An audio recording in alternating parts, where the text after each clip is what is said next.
Yes, good morning. So today is February 27, 2026, and it is 7:47 a.m. U.S. Central Time. My name is Rinaldo J. Aguiar Marcano, and this is demo 116. So D116. Okay. Um, yes, one sec.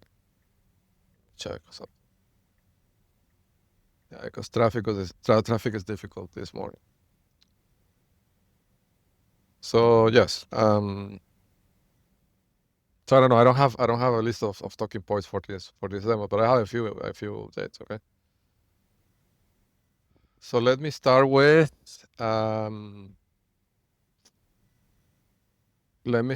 what happened with the legal, the legal front, right? This is interesting. Okay. Yes. So what happened was, if you're following, demo 114 and 115. You will see that what happened was that they did this sequence to enter that void order. So it would be the fourth. What I described was the fourth void order in that case, in the family case.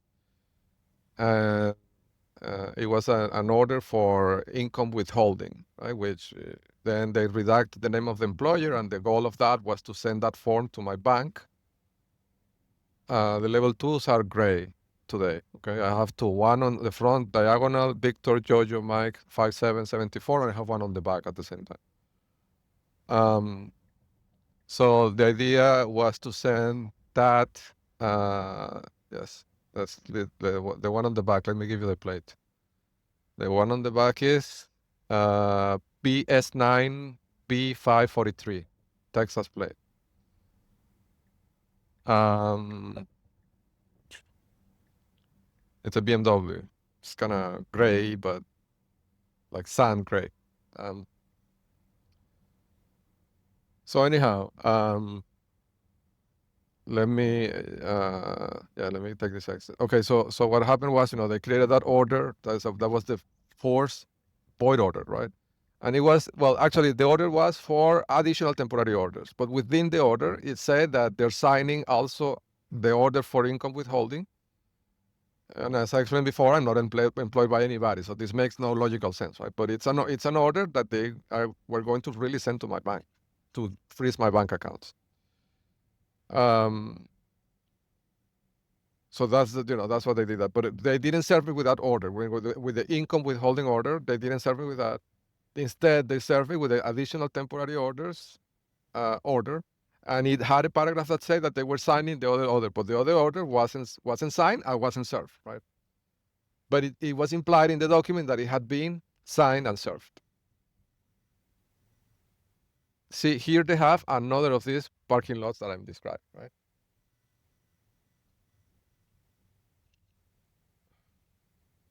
Whiskey Bravo Charlie 4608. And we got the face of the driver. He's a white man, Caucasian. And here we're gonna get other two faces here, this very moment.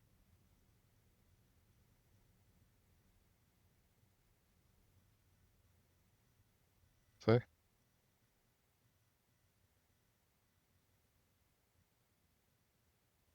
Very well. Victor X-ray January 9171. Important guy.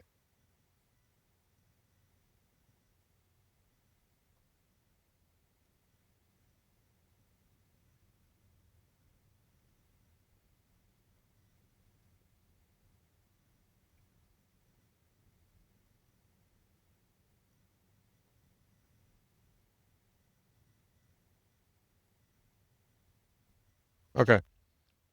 And of course, the real vehicles are parked in this mall, right in front. This is where they keep the real vehicle. So anyhow,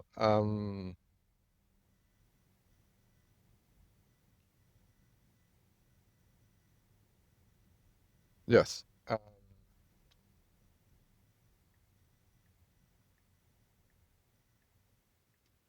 One second to make a turn here. Okay.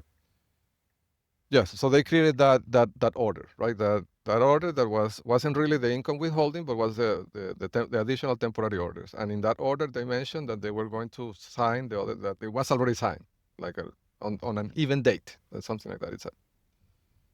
But they didn't really save it with me, and that's precisely the weapon, right? They didn't save it to me, so I couldn't see anything that was written in the order, and it was flexible for them, and so that's what happened, right? Um, my response to that was to file a notice, a legal notice, with all the banks,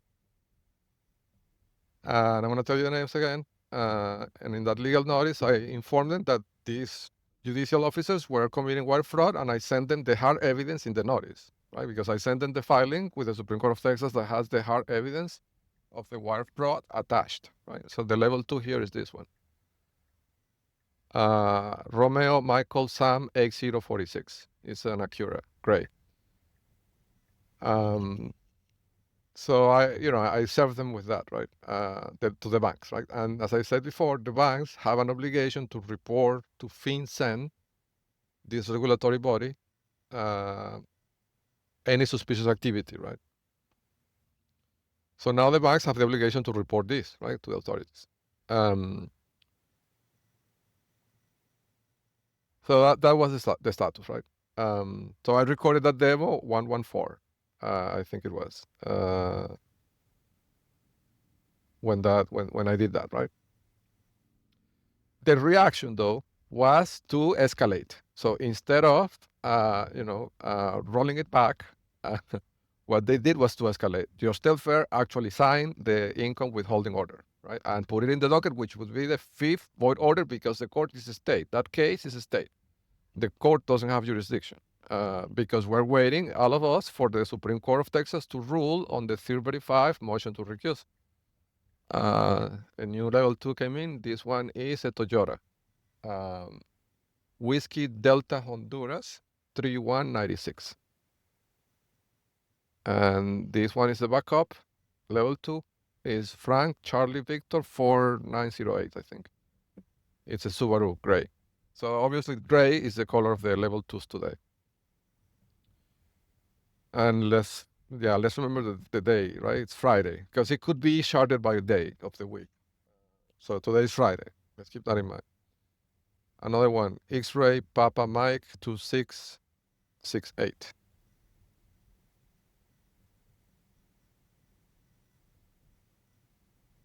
Pass. Okay, so yes, so that's what happened, right?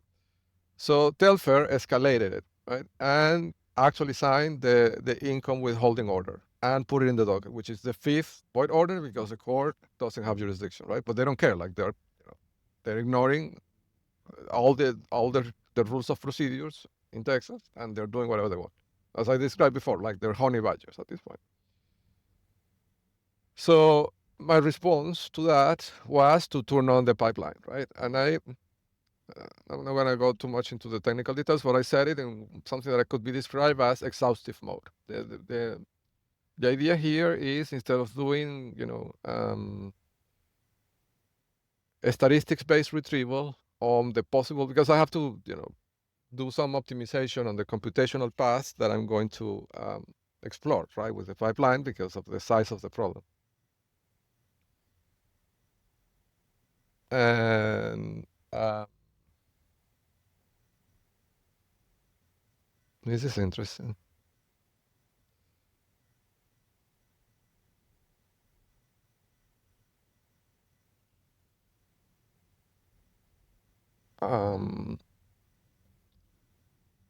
So, but I said it because, he did that, I responded. So I'm going to also escalate it. So what I did, I set it on exhaustive mode. Okay, exhaustive retrieval means that it's going to go through the entire path. Of course, because I don't have super DOMs, right? I only have one C7000, and my capabilities are kind of limited in computing. I mean, I only have like 600 cores. Right? I mean, it's a lot of cores, but for the size of this problem, it's not enough. So the solution for me for that is set it to exhaustive mode, which means even if I don't have enough, like more cores, I have more time, right? I can set it to run for more time, for longer, right? And I let the thing running for like a day and a half, something like that, right? And it went through the entire path. And it found something interesting, right? What it found was the following: that there is a gentleman by the name Kyle Prasad George, and he goes by KP George, and he is the county judge of Fort Bend County. This means like he's the highest executive authority of the county itself, right? KP George. And I knew because I've seen this in the pipeline before that he got in trouble. Like I mean, like years ago, like 2 years ago, he got in like he got into legal trouble, right? But to be honest, because I'm so focused on the kidnapping side of things, the kidnapping of the child, right, and the void orders and all that, I haven't not as a human, I have not paid much attention to that. Like I know he has some case, he has a case, right, but I don't know. I wasn't aware exactly of what it was. Like I didn't pay much attention to it, right. But when I put the pipeline to run on exhaustive mode, it starts flagging KP George, and the score went to the roof. This happened because I ingested the transcript of demo 114 and the call that I made to FinCEN, which I recorded. I recorded the call and I ingested the transcript of the call, right? So all those entities got ingested into the pipeline, right? And when I run it into exhaustive mode, in exhaustive retrieval mode, KP George score went to the roof. Like he is right now the highest ranking, I mean, my system, which is basically finding liability for them, like things that I can target, right? To give you the story short, this means that according to the pipeline, what I see yesterday is that KP George is the weakest link. Like he is the weakest link for me. Like he is the entity that I need to target, not Telfair, right? So I start debugging this and I start seeing why. Bingo, right? I see it. It's because the thing that the cases that the legal cases that he has are about money laundering, right? So financial crimes. He was charged with 2 counts of money laundering in 2024, I think it was, right? Or I don't know. He got arrested in 2024. There's a mugshot of him, right? That it's on the internet when he got arrested on 2024, I think it was. And then he got charged in 2025. I think that's the sequence. With 2 counts of money laundering and 2 counts of impersonating something. I can't recall exactly what it is, right? But he has 2 criminal cases, right? I mean, 2 charges, 2 counts. 1 criminal case with 2 counts for money laundering, and the other one is a misdemeanor. But you see, this is and this is why. I mean, I couldn't have seen this as a human, but the pipeline saw it. He is the weakest link because the crimes that the network is committing now are financial crimes. That's why I reported them to FinCEN. They're committing wire fraud. I mean, a scheme to defraud me of property by freezing my bank accounts using electronic means that are interstate. This is federal wire fraud, right? And assisted by the tampering of the court records, as the clerk is doing. So the tampering of electronic records of the court, which are also transmitted via the internet, which makes it interstate. This is federal, right? No question.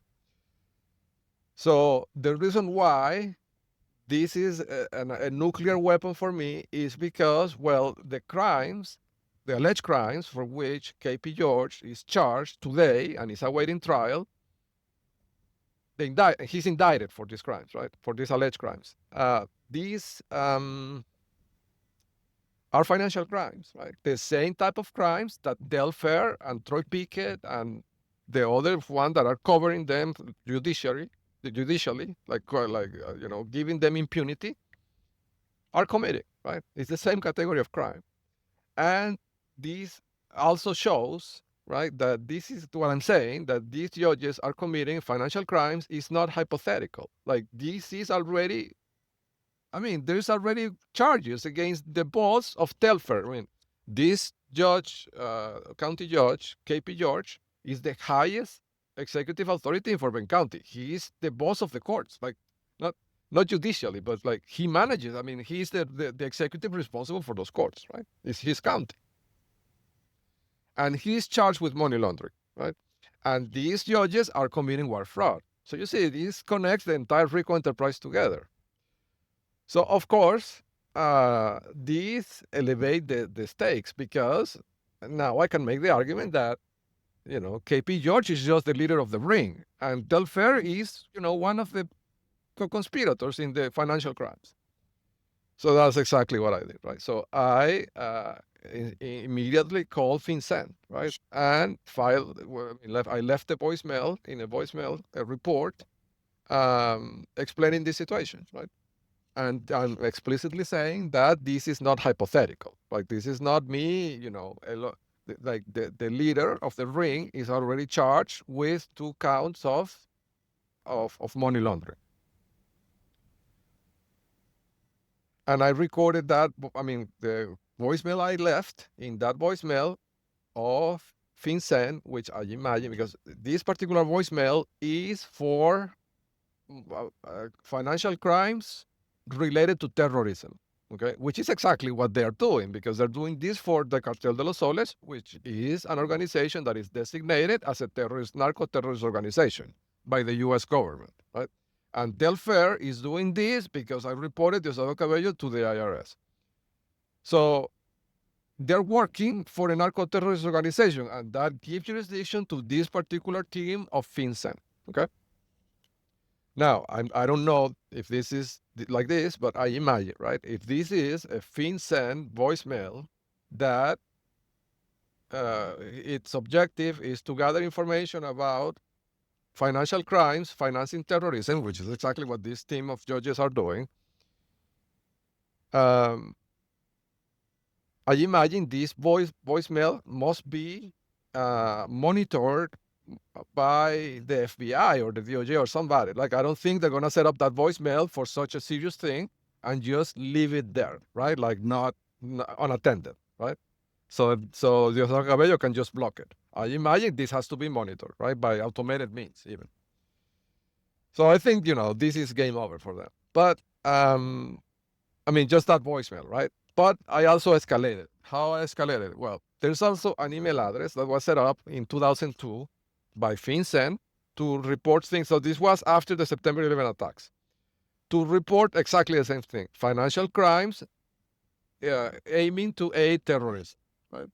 Which is what they're doing. They're kidnapping children. This is terrorism, right? This fits squarely into the terrorist category, right? Uh, but this is this is a voicemail that is related to the Patriot Act. It was set up on the grounds of the Patriot Act.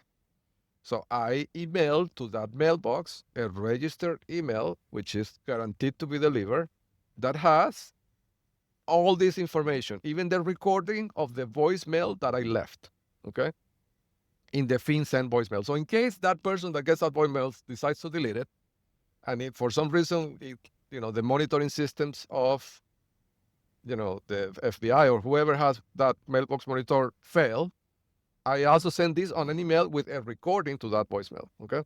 And I also attach the documents, the hard proof of the tampering with the docket and the wire fraud, right? That these officers of the court are committing, including the judge, Judge Telfair, right?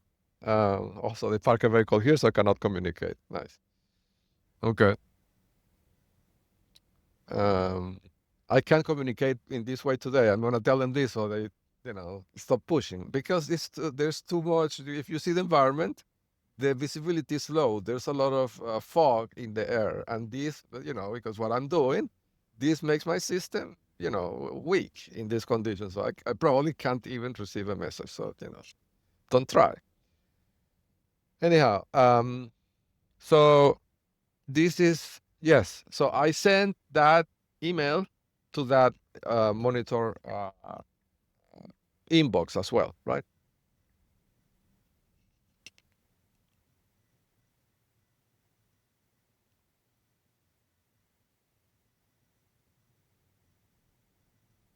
One sec. Okay. Yes.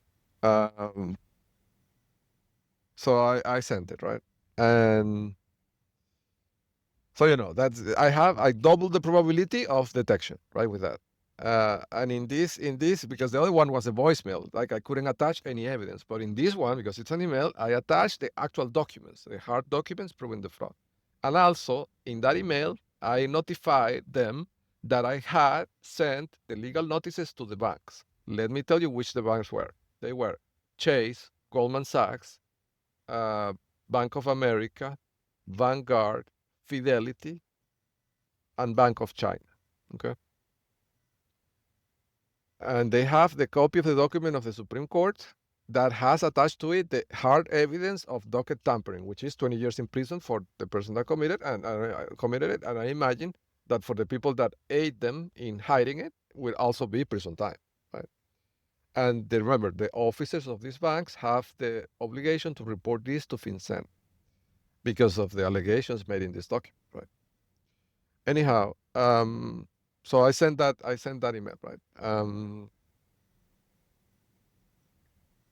1 second.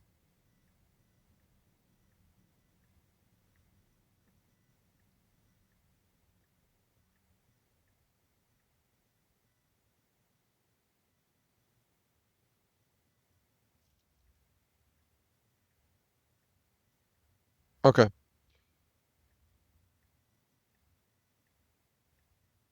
1 second.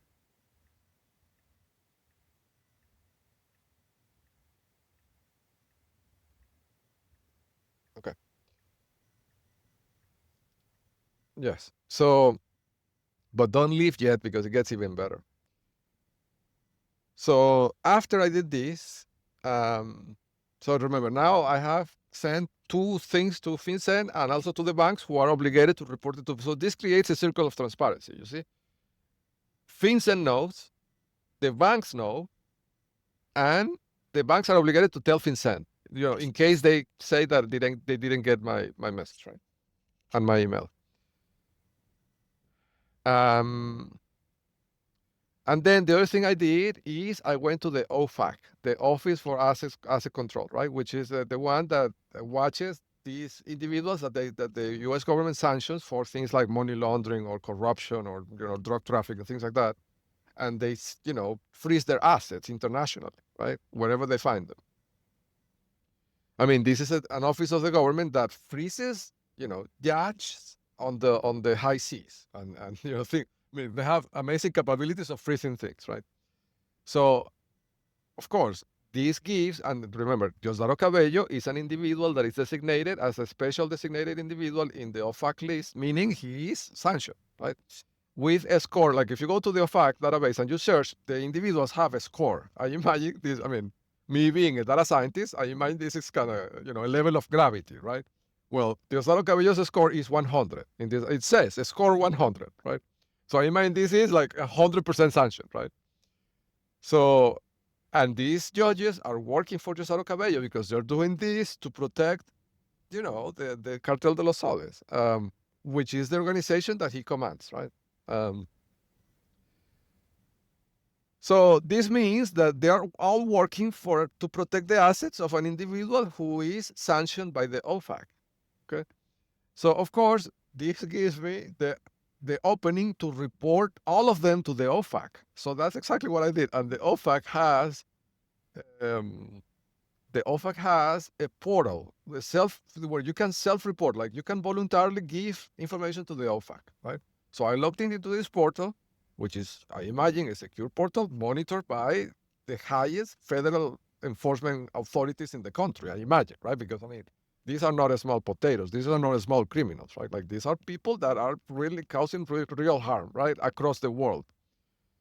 So I logged in to that portal and I reported Judge Telfair and all of these judges, and I uploaded the same document that is in the Supreme Court of Texas, right? And I also uploaded to that OFAC portal the dockets of the criminal cases of KP George, and this was the master stroke, I think. I don't know. I try not to give too much credit to my work, to the things I do, because but I see this and I think this was really a masterstroke. Let me tell you why. Um, until now, right? What they would, I mean, I mean, the process. I mean, I don't want to comment on the judiciary process of KP George, right? Because he has a right to a fair trial, and I don't want to deprive him of that. But I have to tell you, the setup I'm seeing is concerning because the person. So what they did is that they named a special prosecutor on the case, right? Because he's in Fort Bend County, he cannot. The prosecutor cannot be an employee of him, right? Of Fort Bend County, because that would be, unfair, right? So they name a special prosecutor. Now, the special prosecutor is also flagged in the index of the Venezuelan intelligence database, the same database that I'm describing, right? The special prosecutor is marked, is there, right? So of course, what I did, I sent the special prosecutor all this evidence so he can use it on the trial. I FedEx it to him, right? He will get it today. Uh, so now, I mean, he has a duty because he's not acting as a private lawyer. He's acting as an officer of the court prosecuting KP George. When he gets this package, he has the duty to show this to the judge, right? Uh, let's see if he does it, right? But the prosecutor is marking the index, right? So I mean, the prosecutor would be the equivalent. I don't want to be hyperbolic on this, right? But if you ask me, the setup I'm seeing is that the prosecutor is a smaller version of Robert Mueller, right? You remember when Robert Mueller was the special prosecutor investigating the Russian interference? I mean, Robert Mueller is working for the Russian intelligence since 20 years ago, right? And he was probably recruited because he was in California before, where the PayPal Mafia was born, right? So it's ironic that they I mean, not ironic, this is by design, right? When they get caught, the TTP is, they name the special prosecutor, right? It's a person that they control. And the job of that person is to look tough, but in reality, dismiss the case, right? Or make it fail, make it not really be prosecuted at all, right? So that's what they did. Super spies. Yeah. Um, so anyhow, this is the same, right? So they name the prosecutor to prosecute KP George, but they control the prosecutor, right? I mean, again, I don't want to taint the access to justice of KP George, right? So yeah, scratch that. But the prosecutor is marking the index, right? I cannot say because he hasn't acted yet. We have to wait to see if he obstructs justice, right? Or if he really puts him in jail. We have to see, right? But if he doesn't put him in jail and he's marking the index, right, and he has all the hard evidence I sent him, and he doesn't show it to the judge, I mean, 2 and 2 is 4, right?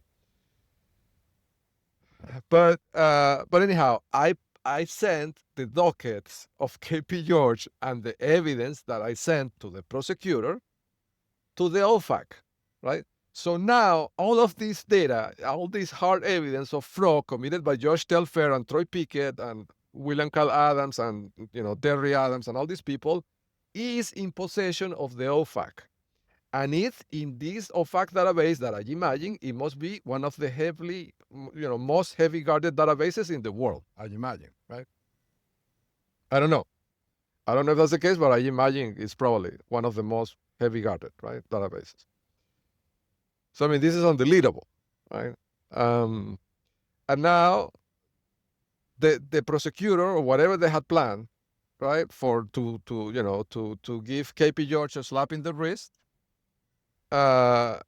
is going to be under watch of I imagine, right? The OFAC is going to be. I don't know if they're going to change the judge before the. I mean, that would be pretty funny, right? Like if they change the judge the day before, right? Okay, you were thinking that you were doing this sham process, right? Now we're gonna bring a judge from Washington, right? Or from a place that is not heavy under control. That would be pretty funny, to be honest with you. But and even if they don't do it, the prosecutor and the network in general, they have to fear that the OFAC is watching all this. So I imagine, right? They have to go ahead and put him in jail. And, if they put him in jail, I win because it shows that this is a RICO enterprise. I mean, the leader of the enterprise is in jail, Like, what can you expect about Telfair, right? I mean, if the boss of Telfair is in jail for money laundering, and I'm accusing Telfair of doing wire fraud, how can you doubt it? How can you harvest any doubts about what I'm saying, right? So that this is why the pipeline identified KP George as the weak link. Now I have to tell you, I think it's really, well, I don't know if this was done out of incompetence or out of overconfidence, right? But um, in Spanish we have a saying, and I don't know if in English there's something like this, or if I don't know, right, or if it will translate well, but it's something like um, sorry, one second. Let me check something here. Yes. So the saying is something like, people that have flammable pants shouldn't get close to the fire. Something like that. Like, we need to, if you know that you have something to hide, you should not, you know, poke that bear. That specifically, I mean, you could do something else, but not that bear, right? I'm saying this because if they know that KP George is already under indictment for financial crimes, how can they attempt? I mean, in what head does it fit to try to do wire fraud to silence a witness on a court that is overseen at least executively by KP George? Wire fraud being a financial crime, it just incompetence, right? They gave me this weapon. They gave it to me, right? Um, and they should have foreseen that if they have this trial, the trial is coming up. The trial is in March 10, so it's in 14 days. 2 weeks from now is the trial for money laundering of KP George, and they're committing this wire fraud 14 days before this trial. It's hard for me to comprehend the level of incompetence of these people, right? Even as criminals. Um, but anyhow, to give you the short story, I sent this to the OFAC, and now they will have the dilemma that do we go ahead and let KP George go free, risking all of us being caught if the OFAC has people watching, or do we put him in prison, right, and give the witness, the whistleblower, a nuclear weapon because now the leader of the ring is in prison for money laundering, right? Um, So I don't know. It seems to me like it's an unescapable situation for Telfair and Troy Pickett. But I mean, that's just my opinion, right? Um, yes. So that is the situation so far. Um, Now I'm going to transition and talk more about on the ground things, right? I have to tell you, this is something I was thinking about, right? I was reflecting about this. Um, in one of the previous demos, I can't recall exactly which one, I said something to the effects of, I described the situation with the clowns, right? Where they have this chart of what I call the clowns, which are people that are following me. When I say following me, it doesn't have to be uh, behind me, right? They could be following me by tracking ahead. They could be one car or two cars ahead me, right? And then when if I make a right, then there would be another clown that would take that leg, right? Because that's why they have a chart of clowns. Now, when I say that, right?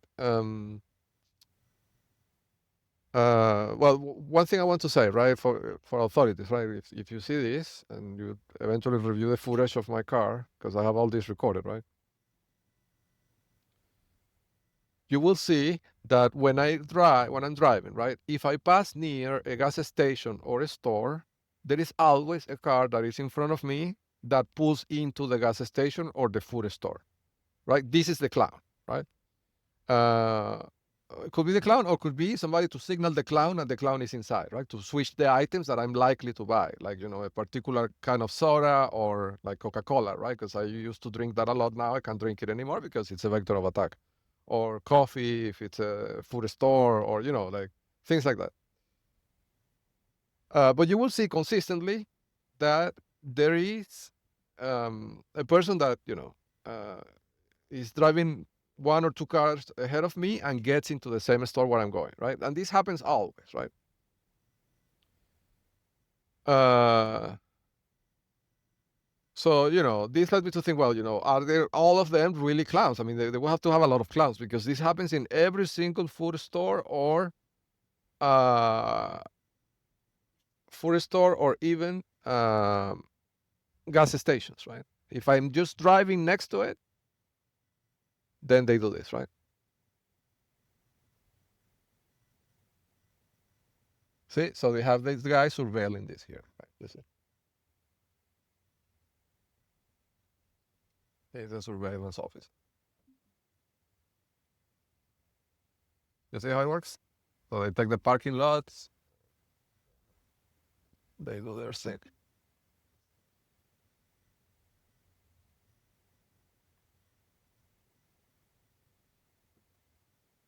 Okay. So yes. So I don't know. I was thinking that maybe uh I mean, yes, they have the clowns and they have all that, but maybe it's also like a psychological warfare, right? Technique. Like, even if they couldn't position the clown in front of me at that moment, just by having that person drive by or entering the store in front right behind me, it would deter me from buying food, right? So it could be a way to kind of make myself starve myself, right? And that way I could not last as long in the fight, right? If I'm starving. So it could be like a psychological warfare as well. Um, so that's one thing I wanted to tell you. I mean, some of them are the real clowns, right? Because I saw this on January 25th when I wrote the name of Troy of sorry Greg Abbott in the book, right? And then they send the clown to that Kroger store that I described before to tamper to switch the items, right? So really, the technique these days is to switch the items. So, and this brings me to my other point, right? My other point is that throughout this time, there was something that I had never really understood, right? Is why all these people, when I go to a food store, why is that? And if when you authorities, right, when you get these, you will probably, I imagine, I recommend that you go and fetch the security recordings of the food stores when I'm there buying food, and you will see this in the cameras, that when I'm there, always in every single aisle, it's like there's not a moment in which this doesn't happen, right? In every single time when I go buy food, um, they have a person next to me on the aisle with a phone pointing at me or at my shopping basket, right? So, and I really never understood this because, well, for example, if I go to Walmart, well, I know they have Walmart heavily under control. I know that they have the CEO of Walmart, right? They changed it recently, but and I haven't checked this one in the pipeline, but the previous one was an agent, right? Um, and so, they have the thing fully under control. So I always thought, well, they could just see what I buy from the receipt. I mean, they have the electronic transaction, right? Like they have all these points of sales are automated. They know exactly what I bought. And if it's an electronic, even the serial number, right? So why do they have the need to have these people following me around, pointing at me with this phone, right? With their phones all the time and to my basket.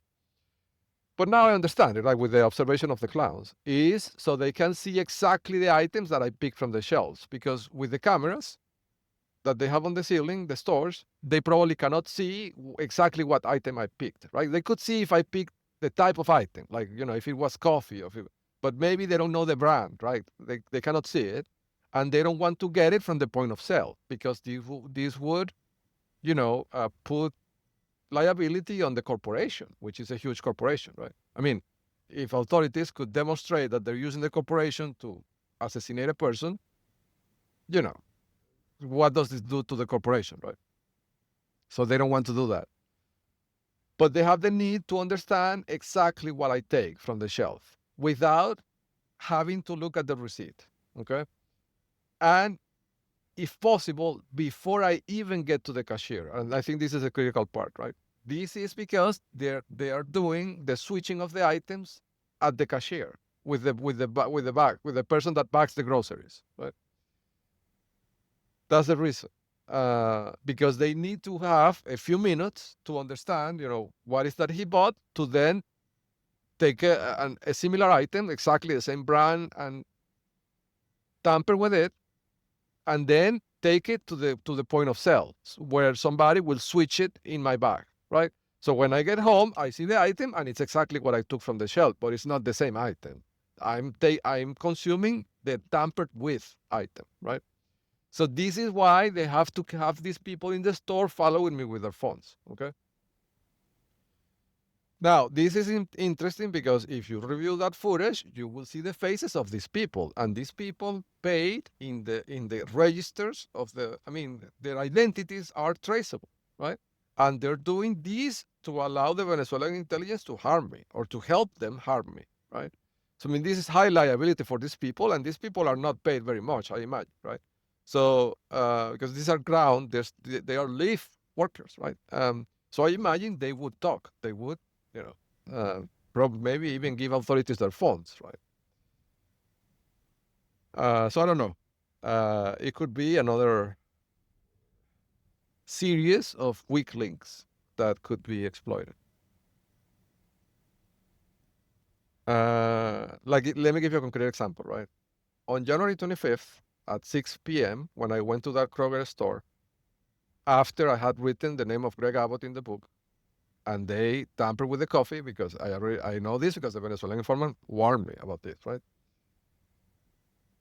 I mentioned in one of them in the store, there was a gentleman that looked like the little brother of he looked like the little brother of the bodyguard of Elon Musk. And I know the bodyguard of Elon Musk personally because I met him in person at the Twitter office in San Francisco when Elon Musk called me to supposedly review my code review in person. He brought me from Texas to San Francisco for him to talk to me personally. Right? He had a bodyguard in his team of bodyguards that looked Venezuelan. And I met the guy in person. I didn't talk to him, but if you ask me, I think he's Venezuelan, right? Well, this person at the Kroger store looks exactly like the bodyguard, but younger. This one is younger, right? But he looks exactly, it's the same prototype. If you think about it as a set of characteristics, a phenotype. Uh, and he was following me all the time I was in the store with the phone pointing at my shopping basket, right? To do this, to get what products I was buying, to then tamper with a copy of those products, right? And then switch them with the cloud. This is exactly the TTP, right? So now I understand why is that they followed me at the stores. This was a mystery to me until a few days ago. But now that I know how it works, this is what I always tell people. When you know the way it works, it costs you cents to disable it. The way I'm disabling it these days is so I created a super low tech device. This device is nothing more than a plastic bag. Okay, it's a garbage bag that I take to the store with me, and instead of putting the items on the shopping basket, I put them in the plastic bag. It's a black plastic bag, right? So they can't record what I'm getting, right? And I'm cautious to not take anything from the shelf if there is somebody standing next to me, right? So they cannot understand the position in the shelf from which I took the item.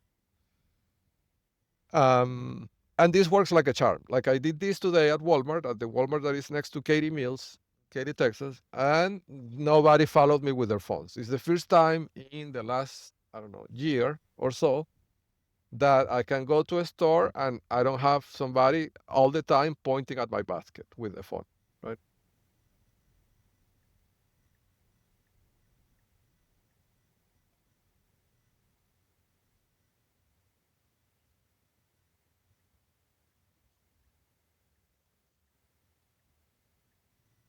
Okay.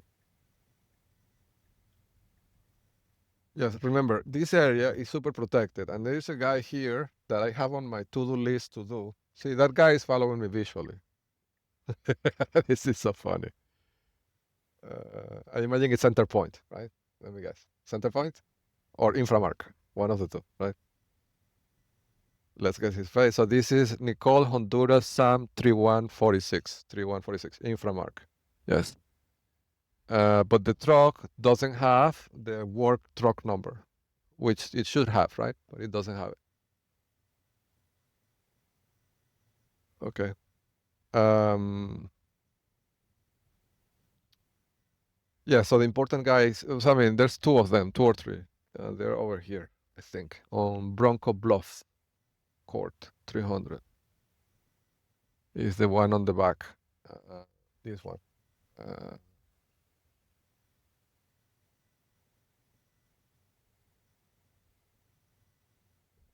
3107. 3107, Bronco Bluff. And the truck that is parked next to it is Kilo Kilo Victor 7078. It's a black truck. Yes. So,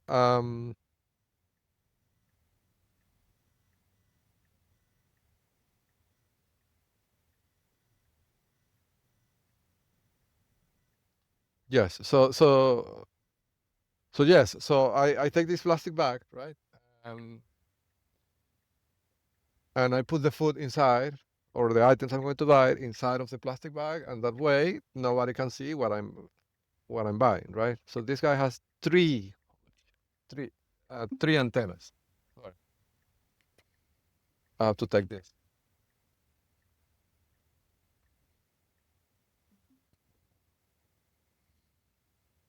Yeah. So this guy has three military type antennas, not one, not two, but three. I mean, this is probably not a person, right? So this is probably just a node, because they wouldn't put the agent where the antennas are.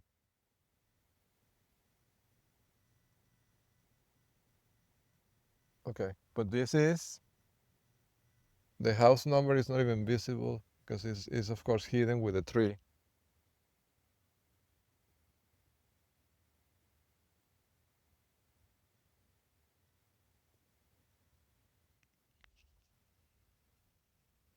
It's hidden with a tree. I cannot say it. But the cars are Bravo Mike 9 Tango 902 Texas and Victor Golf Whiskey for 873. That's an Alfa Romeo Silver, the last one. Yeah, but again, I think that's just a node. I don't think that's an actual person. Um, because they wouldn't put the important agent so exposed. It's close to a major road. Uh, they wouldn't put an important agent. I mean, they would put an important agent in the cul-de-sac, right? But not there. So I think it's just a communication node, but it's important because it could be intercepted, right? So I'm gonna bring the super ear to this area soon. Um, yeah, I can't see the number, and it's not in Google Maps. They removed it.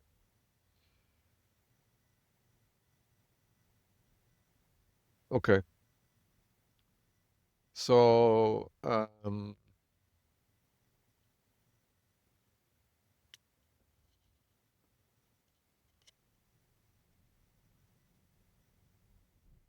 yes, so I put the items in the plastic bag in the garbage. It's a garbage bag, right? Black, so it's not translucent and they cannot see what is in the bag. And now nobody follows me with their phone pointing at the basket, right? So obviously that's what they were doing. Um, and yes, on January 25th, if you look at the recordings of that, um,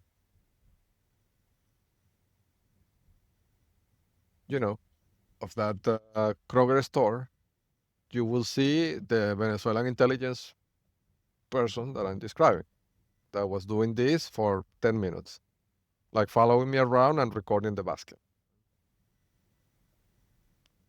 Mentioning that because I imagine that's high liability, and he is obviously, intelligence, right?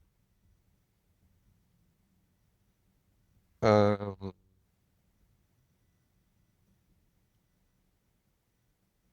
yes, so that's the way it works.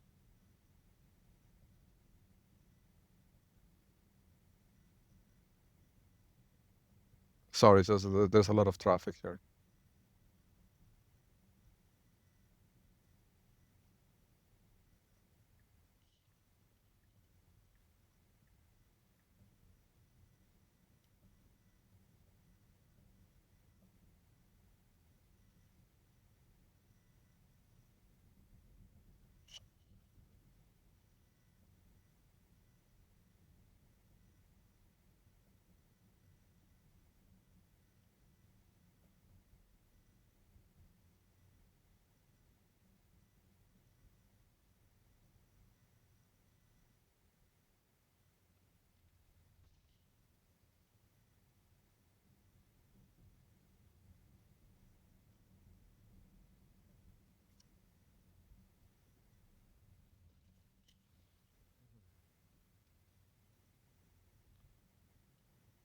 Yes.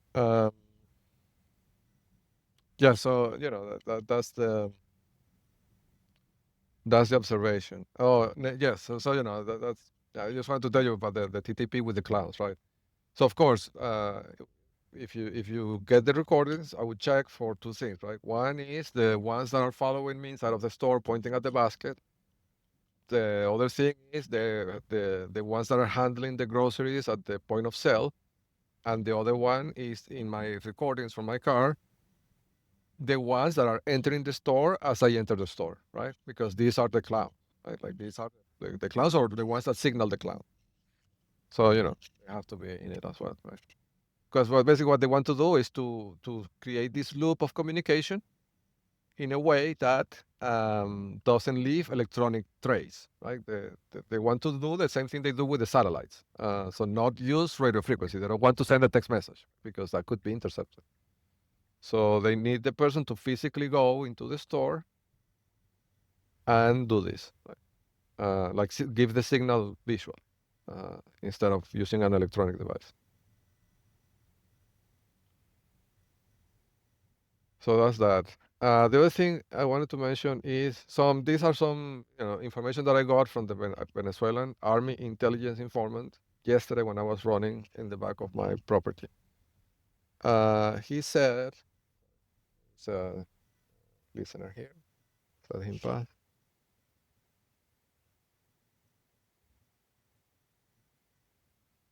Yeah, the amount of gray vehicles that are close to my car today is impressive.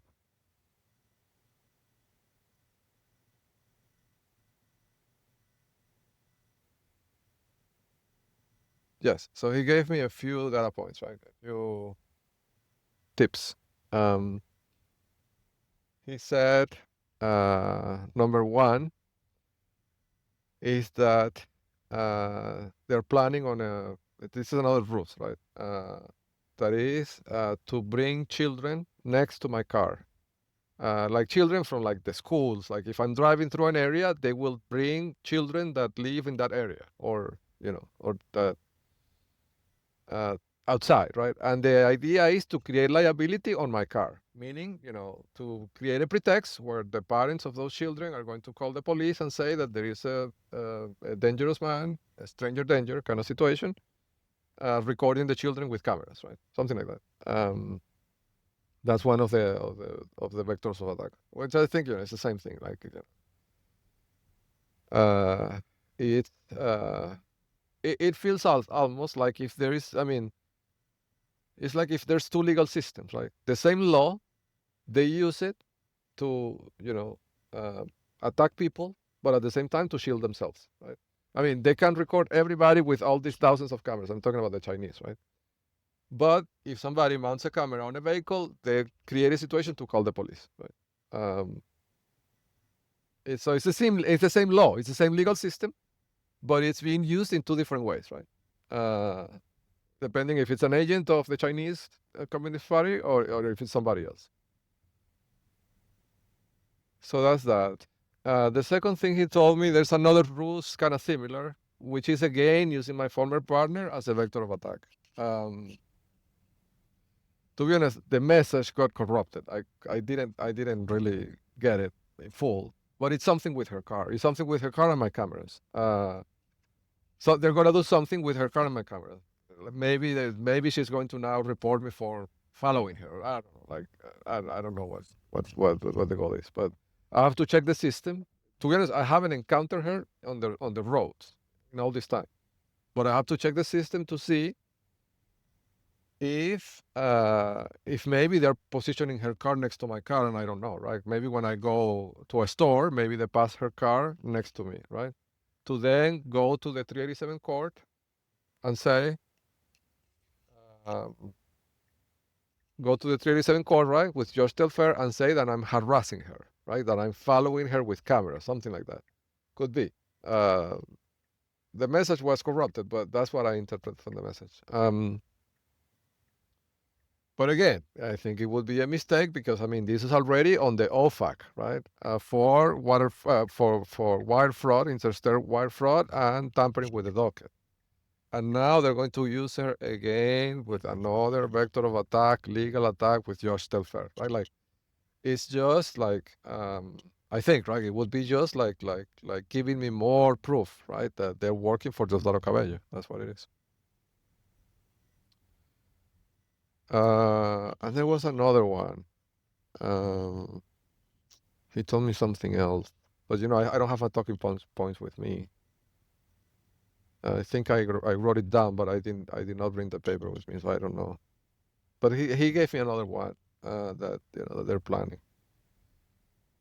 But you see how it works, right? So it's basically try to silence the person that has information about their crimes using the legal system, right? In whatever way it's possible for the judges.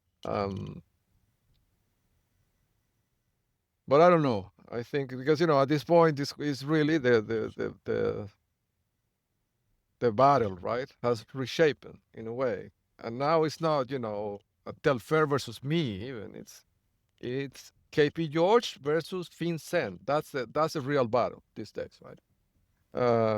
It's KP George versus Vincent, right? And the OFAC, uh, and everything that implies, right? Uh, because I imagine, right, when the OFAC sends somebody to investigate this and they see all this is going to unravel to a biblical dimension, I think, right? Like this is going to be something that they won't be able to stop, right? Because all of this is going to become visible to the OFAC. I mean, all of this belongs to Diosdado Cabello, right? All of this is seizable by the. I mean, it's going to be one for the books. I mean, I don't think there has been an instance in which the OFAC has seized an entire town owned by a drug trafficker. I mean, I don't think this has happened before, but this might be the first time. Um,